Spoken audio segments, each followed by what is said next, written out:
gaano nga ba kaganda si Iloilo City? Ang sagot ko dyan ay napakaganda. Pero dahil sa magkaiba ho tayo ng preferences, magkaiba ho tayo ng perspective sa buhay, magkaiba ho tayo ng paraan para tumingin sa mga bagay-bagay, maaaring mag-agree kayo or mag-disagree.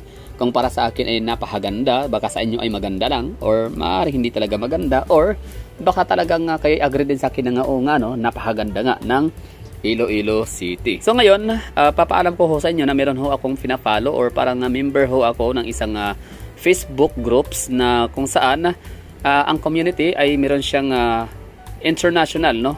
Consist of international community. Nagfi-feature din sila, nagfi-flex na kailang mga cities, metropolitan, highly urbanized cities. Merong from India, America, China, Japan, meron from Nigeria, kung saan-saan pa. Siyempre, Pilipinas, hindi tayo papatalo, di ba? So ngayon, Iloilo City, meron dito nag-post si Rafael Kiet Garcia. Ang sabi niya, let's take a break from tall, massive skyscrapers. This city prides itself with its perfect balance of modernity, heritage, and nature. Iloilo City, Philippines, 6th-tier city. Yun nga, no?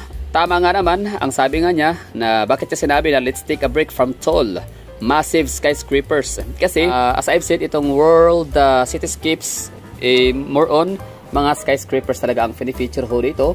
More on mga high-rise buildings, metropolitan and metropolis. So, kaya siguro nakakapagod din talagang manonood ng ganong mga lugar. Kaya ito, buti na lang ito si Rafael Kiet Garcia ay nagbigay siya ng break, no, sa ating madalas na nakikita sa groups na ho ito sa community. Tingnan ho natin ako ano meron mga pinopost. For example, ayan o, yung mga ganyan, di ba? Sabi ni Boyko Chervinova. So, ulitin ko, itong World Cityscapes and Skyscrapers ay consist of 500,000 plus na international community. Tapos, ito pa, yan o, yung mga ganyan lang o. Itong World Cityscapes, maaari nyo itong hanapin sa Facebook. Aerial view of residential apartment buildings in China. Yan, Denver, Colorado. USA lovers. Diba? Where am I? So, lahat ng mga andito sa World Cityscapes and Skyscrapers ay kanya-kanyang flex, no? Feature ng kailang magandang lugar. So, nakakatuwa dito sa Pilipinas, tayo mga Pilipino ay active rin ho tayo dito na mag-flex, no? Magiging proud sa ating lugar. And speaking of proud Filipino, maging ako man din ay nagfe-flex, no, ng lahat ng lugar sa Pilipinas na aking napuntahan, no. Pineflex, binibida ko yung mga cityscapes ho natin and mga skyscrapers and the skylines from different cities, no, na napuntahan ko dito sa Pilipinas. Siyempre, hindi pwedeng mga Indian, Nigerian, mga taga-China, mga taga-Mexico, America, Europa lang ang mag-flex sa kanilang city. Ako din, no, kasi proud Filipino nga ako, di ba? So, isa na ngayon sa aking i-flex ho rito sa aking channel ay ang City of Love in the West, no? Wala namang City of Love in the East, in the North. So, it's only in the West, no? So, City of Love, Iloilo City.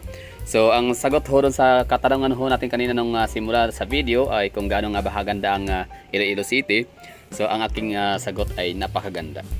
Kasi nga, napakalinis, napaka-spacious ng kailang kalsada, napaka-organized, napaka-ganda ng kailang bike lanes, which is nakakatuwa kasi talagang makikita ho natin na protektado ang kailang mga cyclist at ang maging pedestrian ho nila kasi meron talaga ding sidewalk.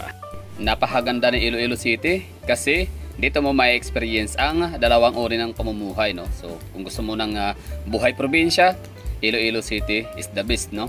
At kung gusto mo rin naman ng modernity, modernized and highly urbanized city lifestyle, so meron na rin dito sa Iloilo City. So lahat ho yun ay yung makikita. May trabaho din dito, no? Kung gusto mo rin mag-reside ho dito o mag-migrate, pwede rin, no? Kasi may mga mapapasukan ka rin talagang mga trabaho rito gawa nung may mga business districts din dito sa kanilang lugar, no?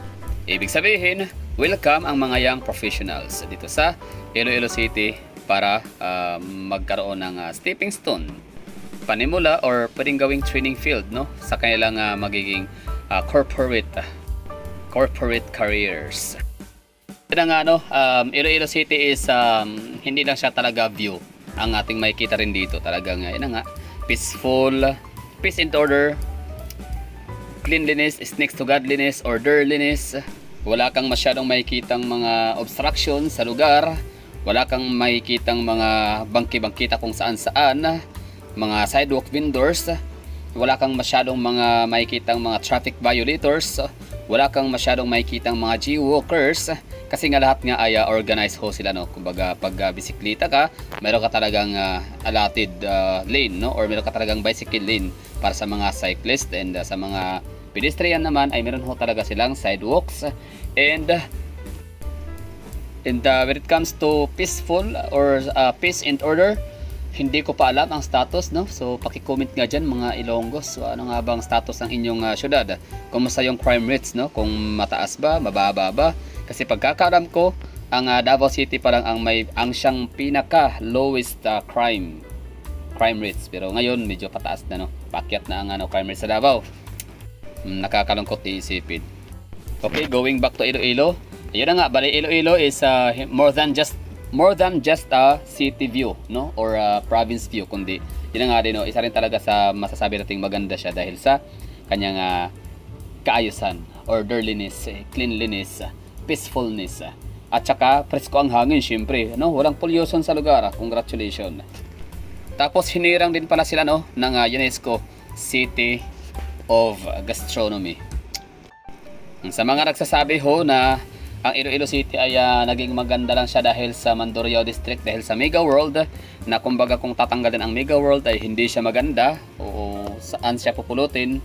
Mali ho kayo, no? Hindi po yung totoo, kasi kahit walang Mega World, iniisip ko lang siya, no? Let's say na lang na walang Mega World, walang Mandurriao District, pero pag pupunta ka ng city proper ho nila, doon mo talaga makikita rin na ang kailang lugar ay preserve ang kailang culture and heritage.